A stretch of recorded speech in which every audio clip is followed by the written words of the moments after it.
代替8月初6的时阵，才连续发生3件号志异常的事故，结果昨日伫屏东的西市，这设备又搁各样去，西市到潮州之间这双向列车拢慢分。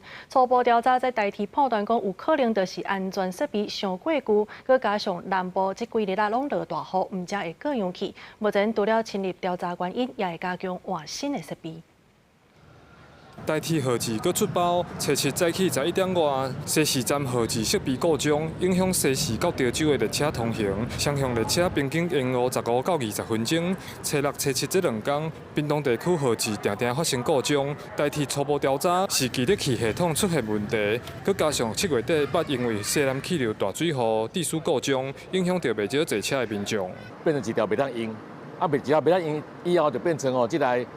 会当用的路线就变成南向北向拢变成用这条线，就变成单行道。正好就变成火车就会卡伫迄边所在。这几天的车厝有一天就开始乱，大家要坐火车就变拢是慢分。 代替说明，初6号志有问题了后，避免影响旅客，有先定开机，互设备暂时恢复。搁由电务人员一个人力调整记录器，嘛有请援手人员到现场支援。不过，屏东潮州地区的记录器有900多个点，初7搁发生故障的，就是前日也未赴调整的部分。本来是一个问题，这样搁慢分的问题，这样有当然车就搁拍唔到平，也是安怎人客就会都麻烦的讲，本来你讲。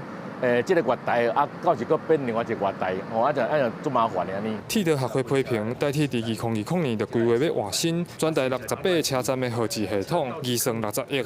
今年原本爱完工，结果进度严重延迟，呼吁交通部应该介入监督。代替回应有加紧调整，而且会加速检讨替换较旧的设备，避免故障搁再发生。记者柯明哲，屏东报道。